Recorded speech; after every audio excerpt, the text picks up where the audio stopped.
আসসালামু আলাইকুম রহমতুল্লাহ। আজকে আমরা আলোচনা করব হচ্ছে সমাস নিয়ে। সমাস।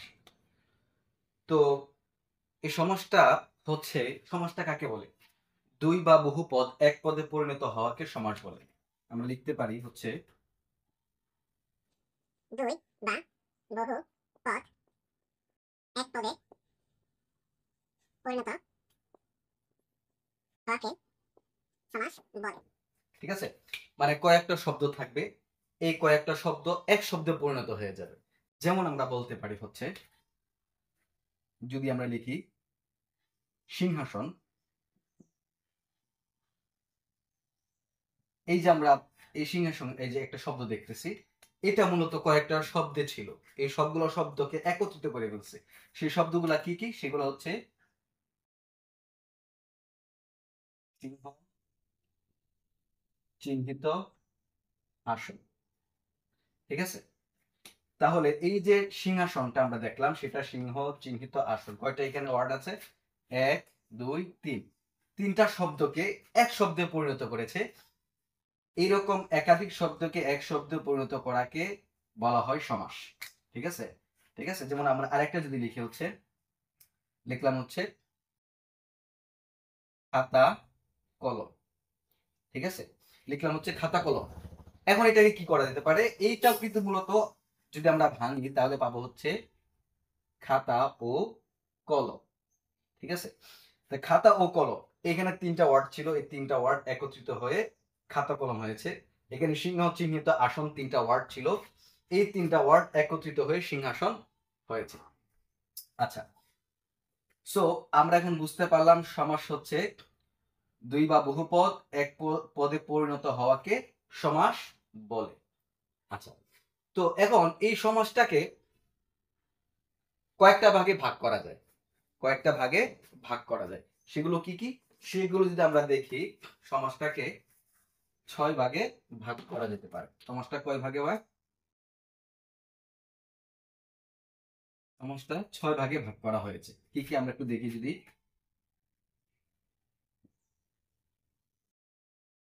দ্বন্দ্ব, দ্বিগু, কর্মধারয়, তৎপুরুষ,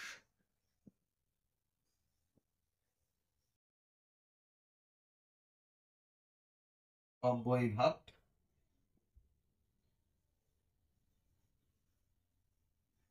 বহুব্রীহি। এই 6টা ভাগে সমাসটাকে ভাগ করা হয়েছে। আচ্ছা, এখানে একটা মেইন টেকনিক আমাদের জেনে রাখা দরকার, যে যেটা আমি মনে করি যে আহ, না জানার কারণে আমি যখন প্রাথমিকভাবে শিখেছিলাম আমি এই সমস্যাটা ফেস করেছি। সেটা হচ্ছে কিসের ভিত্তিতে 6টা ভাগ করা হলো।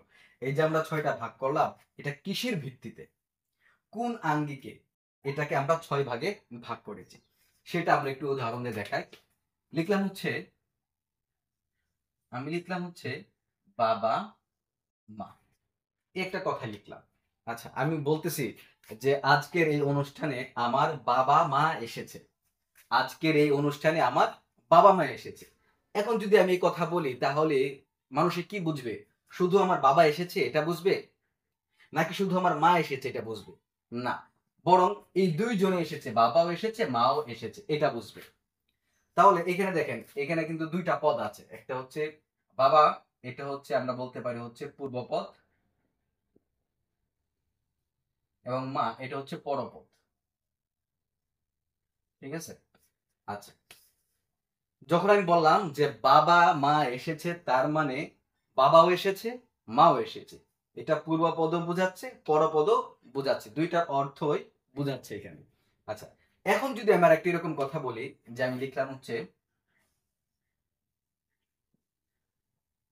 কালো ঘড়ি, এটা আরেকটা কথা লিখলাম। আচ্ছা, এই যেখানে কালো ঘড়ি লিখলাম, এটার মধ্যে কোন জিনিসটাকে প্রাধান্য দিতেছে, কালোটাকে নাকি ঘড়িটাকে? একটু আমরা যদি উদাহরণ দিয়ে বলি, যে টেবিল থেকে কালো ঘড়িটা পড়ে গেল, টেবিল থেকে কালো ঘড়িটা পড়ে গেল। যখন আমি বললাম টেবিল থেকে কালো ঘড়িটা পড়ে গেল, এখন বলেন তো দেখি আপনার চোখে কি ভাসতেছে? কালো এটা পড়ে গেছে, নাকি ঘড়ি এটা পড়ে গেছে, কোনটা আপনার চোখে ভাসতেছে বা মানুষে কোনটা বুঝবে?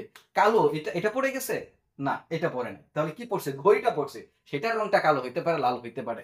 তাহলে যখন আমরা বললাম যে কালো ঘড়ি, তার মানে এখানে কি বুঝাইতেছে? যে এটাতে মূল জিনিসটা বোঝাচ্ছে সেটা হচ্ছে ঘড়ি। তাহলে আমরা বলতে পারি যে এটার পুরো পদ প্রাধান্য পেয়েছে, পরপদ প্রাধান্য পেয়েছে। কোন পদ?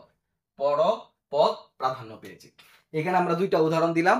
একটা উদাহরণ হচ্ছে যে বাবা ও মা, ঠিক আছে, বাবা মা এখানে দুইটা পদ প্রাধান্য পাইতেছে, বাবাও প্রাধান্য পাইতেছে, মাও প্রাধান্য পাইতেছে। অনুষ্ঠানে বাবা মা এসেছেন মানে দুজনেই এসেছেন। আবার যখন আমরা বলবো কালো ঘড়ি, তখন এই জায়গার মধ্যে কোনটা প্রাধান্য পাইতেছে? কালোটা প্রাধান্য পাইতেছে? না, কালোটা প্রাধান্য পাচ্ছে না, পাচ্ছে ঘড়িটা। যখন বললাম যে কালো ঘড়িটা নিয়ে আসো, তখন কেউ কালো জিনিসটা নিয়ে আসে না, আসে ঘড়িটা নিয়ে। ঠিক আছে, তার মানে এখানে পরপদ প্রাধান্য পেয়েছে। এখানে কোন পদ প্রাধান্য পেয়েছে? আচ্ছা, এখন আমরা আরেকটা উদাহরণ যদি আমরা দেখি, সেটা হচ্ছে আমি লিখলাম হচ্ছে প্রতিদিন। ঠিক আছে, আমি লিখলাম হচ্ছে প্রতিদিন, এটাও একটা সমাস। এখন এটা কোন পদ প্রাধান্য পেয়েছে? আচ্ছা, এখন মনে করেন যে আমি একটা কথা বললাম যে প্রতিদিন তোমার একই আবদার আমার আর ভালো লাগে না, প্রতিদিন তোমার একই আবদার আমার আর ভালো লাগে না। এখন আমাকে বলেন একে প্রতি প্রাধান্য পেলো নাকি দিন প্রাধান্য পেলো?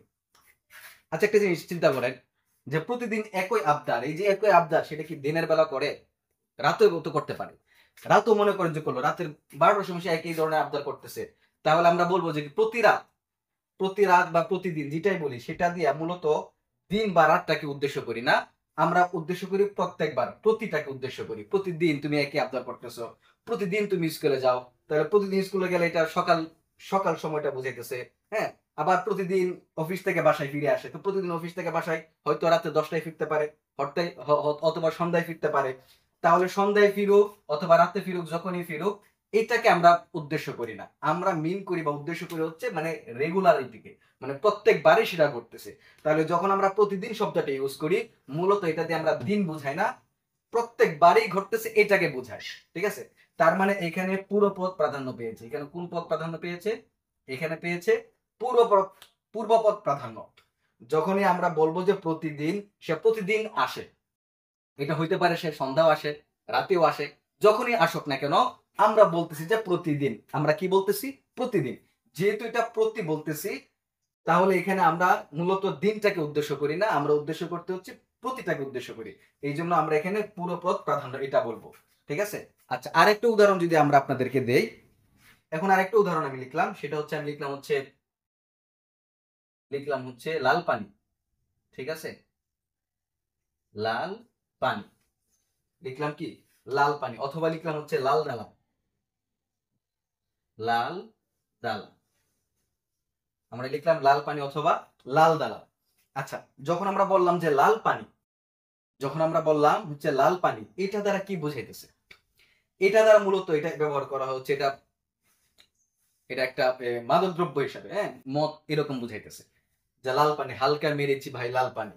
এই যে লাল পানিটা, এটা মূলত লালও বুঝাচ্ছে না, পানিও বুঝাচ্ছে না, সে আরেকটা জিনিস বুঝাচ্ছে। সেটা কি? সেটা হচ্ছে মদ। ঠিক আছে, আবার যদি আমরা বলি লাল দালান, এটা দ্বারা কি বোঝায়? লাল দালান দ্বারা বোঝায় হচ্ছে আপনার জেলখানা। ঠিক আছে, লাল দালান দ্বারা বোঝাচ্ছে জেলখানা। লাল দালান দ্বারা কি বোঝাচ্ছে? লাল দালান দ্বারা বোঝাচ্ছে জেলখানা। তো লাল, এখানে লালও প্রাধান্য পাইলো না, দালানও প্রাধান্য পাইলো না, এখানে তাহলে কি পদ প্রাধান্য পাইলো? ভিন্ন একটা পদ। আবার যখন আমরা লাল পানি বললাম, এখানে লালও প্রাধান্য পাইলো না, পানিও প্রাধান্য পাইলো না, এখানে প্রাধান্য পেয়েছে ভিন্ন একটা পদ। এই যে দেখেন আমরা কয়েকটা ক্যাটাগরি পেয়েছি, সবগুলোই কিন্তু সমাস, কিন্তু এক এক ক্যাটাগরিতে। একটা হচ্ছে এখানে দুইটা পদ আছে, দুইটা পদে প্রাধান্য পেল। আবার আরেকটা হচ্ছে পরপদ প্রাধান্য পেল, আরেকটা হচ্ছে পূর্বপদ প্রাধান্য পাইলো। আবার আরেকটা দেখলাম যেটা পূর্বপদ পরপদ উভয় পদ একটাও না, বরং ভিন্ন আরেকটা পদ প্রাধান্য পেল। এই যে ক্যাটাগরি দেখেছি আমরা, এই ক্যাটাগরিকে ভিত্তি করে মূলত সমাসের এই প্রকারগুলো সাজিয়েছে। একটা দ্বন্দ্ব, দ্বিগু, কর্মদ্বারয়, তৎপুরুষ, অব্যয় বা বহুব্রীহি আমরা যাই বলি না কেন, এই সমস্ত, এই তো 6টা ভাগ হইলো। এইগুলো কেন ভাগ হইলো? কোন পদের প্রাধান্য সেটাকে কেন্দ্র করে, কোন পদের প্রাধান্য সেটাকে কেন্দ্র করে এই সমাসগুলোকে ভাগ করা হয়েছে। তাহলে এখন আমরা দেখব যে কোনটার কোন পদ প্রাধান্য, সেটা এখন আমরা দেখবো ইনশাআল্লাহ। তো দ্বন্দ্বের ক্ষেত্রে প্রাধান্য হয়েছে উভয় পদ।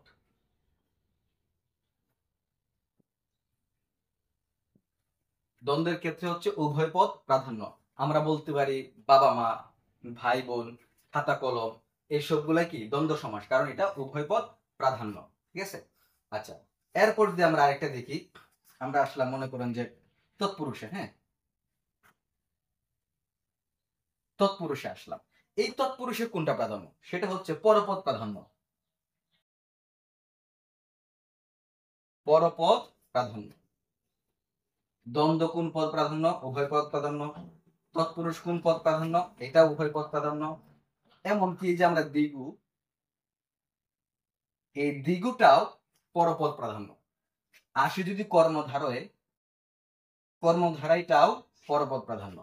তাহলে আমরা বলতে পারি দ্বিগু, কর্মধারয়, তৎপুরুষ, এই তিনটা কোন পদ প্রাধান্য? পরপদ প্রাধান্য। কোন পদ প্রাধান্য? পরপদ প্রাধান্য। পরপদ প্রাধান্য।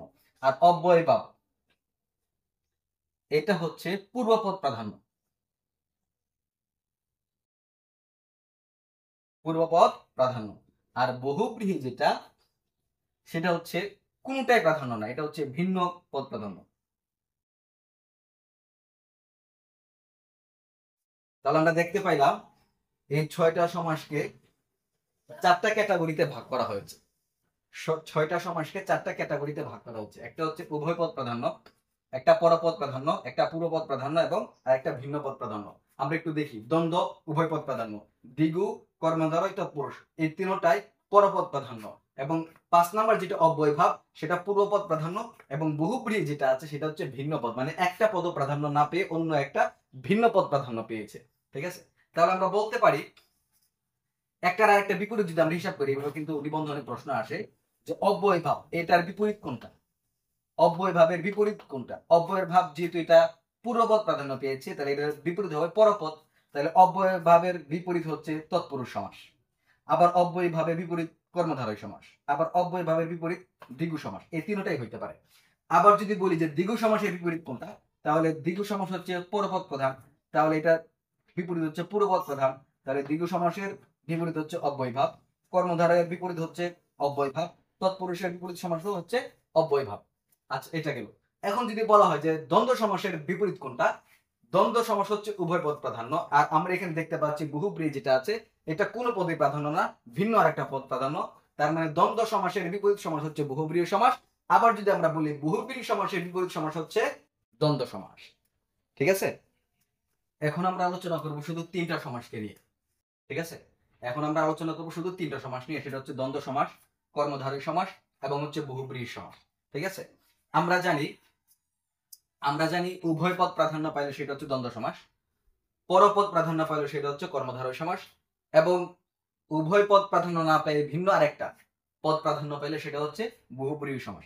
আচ্ছা, আমি এখন যদি উদাহরণ দিই আপনাকে, লিখলাম হচ্ছে খাতা কলম। কি লিখলাম? খাতা কলম। এখন আপনি বলেন এই খাতা কলম কোন সমাস হবে? এটা কোন সমাস হবে? এটা খুবই সহজ, আপনারা সবাই হয়তো জানেন যে যখন এটা হচ্ছে দ্বন্দ্ব সমাস। কি সমাস? দ্বন্দ্ব সমাস। কিভাবে বুঝলাম? আচ্ছা, আমি যদি বললাম যে আমি খাতা কলম নিয়ে এসেছি, এটা দ্বারা মানুষে কি বুঝবে? শুধু খাতা নিয়ে এসেছি এটা বুঝবে, নাকি শুধু কলম নিয়ে এসেছি এটা বুঝবে? না, বরং বুঝাবে যে আমি দুটো জিনিসই নিয়ে এসেছি, খাতাও নিয়ে এসেছি এবং কলমও নিয়ে এসেছি। যেহেতু উভয়টাই প্রাধান্য পাচ্ছে, তাহলে সেটা হবে দ্বন্দ্ব সমাস। আর দ্বন্দ্ব সমাসের একটা জিনিস, দ্বন্দ্ব মানে হচ্ছে ঝগড়া, মারামারি। আর একা একা কখনো ঝগড়া বা মারামারি হয় না, অন্তত পক্ষে দুইজন তো লাগবেই। তাহলে দুইজন মানে উভয়, তাহলে উভয় পদে যেটা প্রাধান্য পাবে সেটাই হচ্ছে দ্বন্দ্ব সমাস। সেটা কি সমাস? দ্বন্দ্ব সমাস। আচ্ছা, এখন যদি আমি বলি হচ্ছে আপনার, লিখলাম হচ্ছে মানি ব্যাগ। কি লিখলাম? Money bag. ওকে। আমি বললাম আমার মানি ব্যাগটা হারিয়ে গেছে। আমার মানি ব্যাগ হারিয়ে গেছে। ওকে।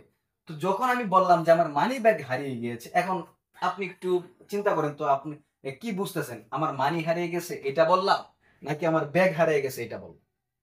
মানুষ এটা কি বুঝবে? আমি বলেছি যে আমার মানি ব্যাগ হারিয়ে গেল, তাহলে কেউ কখনো বলবে না যে আমার মানি হারিয়ে গেছে, এটা বলবে না, বলবে হচ্ছে ব্যাগ হারিয়ে গেছে। কিসের ব্যাগ? টাকা রাখার ব্যাগ, এটা হারিয়ে গেছে। তাহলে এখানে প্রাধান্য পাচ্ছে হচ্ছে ব্যাগ। যেহেতু এটা প্রাধান্য পাচ্ছে ব্যাগ, তাহলে এটা কোন পদ প্রাধান্য পাইলো? পূর্বপদ প্রাধান্য পেয়েছে? না। পরপদ প্রাধান্য পেয়েছে? হ্যাঁ। আর আমরা জানি পরপদ প্রাধান্য পাইলে যেন কোনটা সমাস হয়? কোন সমাস হয় বলেন তো দেখি? হ্যাঁ, যদি পরপদ প্রাধান্য পায় তাহলে সেটা হয় কর্মধারয় সমাস। কেন? কর্মধারয় সমাসে পরপদ প্রাধান্য পায়, তৎপুরুষও প্রাধান্য পায়, আবার দ্বিগুর মধ্যে প্রাধান্য পায়। সেটা আমরা আরেকদিন অন্য ক্লাসের মধ্যে আলোচনা করবো। আজকে প্রাথমিক ক্লাসে আসছি, এখানে আমি শুধু জাস্ট সমাজটা সামগ্রিক ভাবে জিনিসটা বুঝাই দেবো। এরপর ইনশাল্লাহ এটা নিয়ে আরো ব্যাখ্যা হবে, দ্বন্দ্ব সমাস কি, তারপরে হচ্ছে কর্মধারয় কি, কি কেন হবে, হ্যাঁ, এটা নিয়ে ইনশাল্লাহ আমরা বিস্তারিত আলোচনা করবো। আজকে জাস্ট এটা তফাৎ গুলা বুঝাবো, দ্বন্দ্ব কি জিনিস, কেন কর্মধারয় হয়, কেন বহুব্রী হবে, এটার পার্থক্যটা শুধু আজকে আমরা বুঝবো, এতটুকু।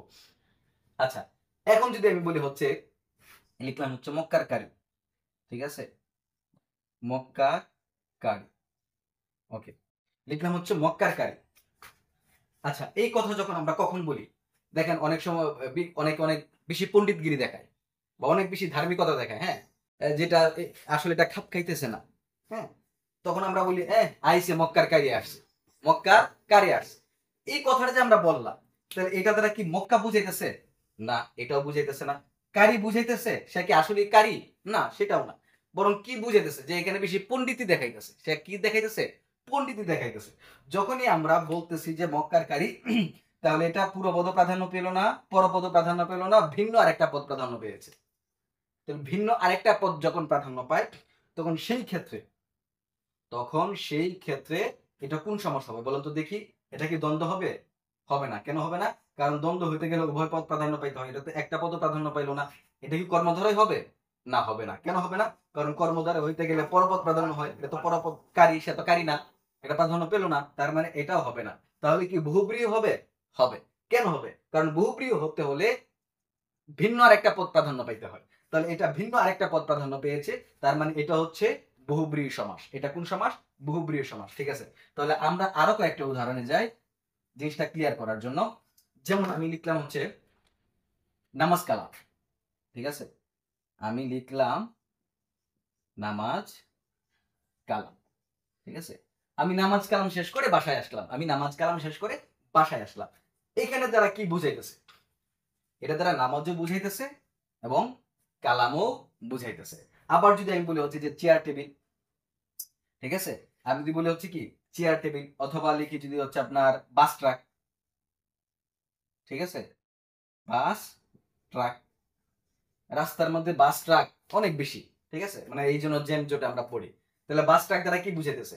বাসও বুঝাইতেছে, ট্রাকও বুঝাইতেছে, বাসও বুঝাচ্ছে, ট্রাকও বুঝাচ্ছে। যেহেতু উভয় জিনিসটা বুঝাচ্ছে, সেই জন্য এটা হবে কোন সমাস? দ্বন্দ্ব সমাস। এটা কোন সমাস হবে? দ্বন্দ্ব সমাস হবে। তো আরেকটা জিনিস দেখেন, সেটা যদি আরেকটা উদাহরণ দিই, আমরা হচ্ছে লিখলাম হচ্ছে কাজল কালো, কাজল কালো।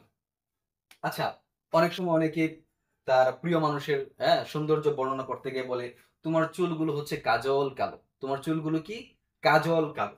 তাহলে এখন বলো তো দেখি, তার চুল কি কাজল? তার চুল কি কাজল হয়ে গেছে? না, কাজল হয় না। তাহলে তার চুল কি কালো? হ্যাঁ, কালো। তাহলে এখানে কোন পদ প্রাধান্য পেলো? কাজল প্রাধান্য পেয়েছে? না, কাজল প্রাধান্য পায় না। তাহলে কোনটা প্রাধান্য পেয়েছে?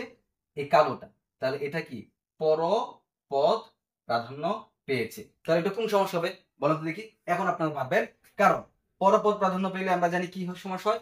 কর্মধারয় সমাস হয়। এখন যদি আরেকটা উদাহরণ দিই, আমি লিখলাম হচ্ছে মাথা মোটা। কি লিখলাম? মাথা মোটা, ঠিক আছে, আমি লিখলাম হচ্ছে মাথা মোটা। আচ্ছা বলেন তো দেখি, অনেকে অনেক সময় অনেক বোকামি কাজ করে, হ্যাঁ, যার সিদ্ধান্ত গুলো ভুল হয়, তখন আমরা বলি আরে তো মাথা মোটা, এর কথা কি আর কান দিবি, ঠিক আছে। তো মাথা মোটা, এই কথা দ্বারা কি তার মাথা এটা বুঝায়? তার মাথাটা মোটা এটাও বুঝায়? না, একটাও বুঝায় না। এখানে বুঝায় যে তার বুদ্ধি কম, তার আকল জ্ঞান কম, এটা বুঝাইতেছে। তাহলে এখানে মাথা এটাও বুঝালো না, মোটা এটাও বুঝালো না, বুঝালো হচ্ছে তার আকল, তার জ্ঞান, জ্ঞানের স্বল্পতা, এটা বুঝালো। যেহেতু জ্ঞানের স্বল্পতা এটা বুঝাইছে, পূর্বপদ বুঝালো না, পরপদ বুঝাইলো না, তাহলে আমরা বলতে পারবো এটা কোন সমাস হয়েছে? বহুব্রীহি সমাস। তাহলে এখন আমরা একটা প্রাথমিক ধারণা পেয়েছি। প্রাথমিক ধারণা কি? উভয় পদ প্রাধান্য পেলে দ্বন্দ্ব সমাস, পরপদ প্রাধান্য পেলে কর্মধারয় সমাস, এবং ভিন্ন আরেকটা পদ প্রাধান্য পেলে সেটা কি সমাস হবে? সেটা হবে বহুব্রীহি সমাস। এগুলো শুধু আজকে প্রাথমিক আলোচনা করলাম, তারপর আরো ডিটেইলস আলোচনা করব। কর্মধারয় কাকে বলে, দ্বন্দ্ব কাকে বলি, বহুব্রী কাকে বলে, তৎপুরুষ কিভাবে চিনবো আমরা, হ্যাঁ, এটা ইনশাল্লাহ নির্ণয় করার সবচেয়ে সহজ টেকনিক, সেগুলো নিয়ে ইনশাল্লাহ আলোচনা করব। ততক্ষণ পর্যন্ত ভালো থাকবেন। আসসালামু আলাইকুম রহমতুল্লাহ।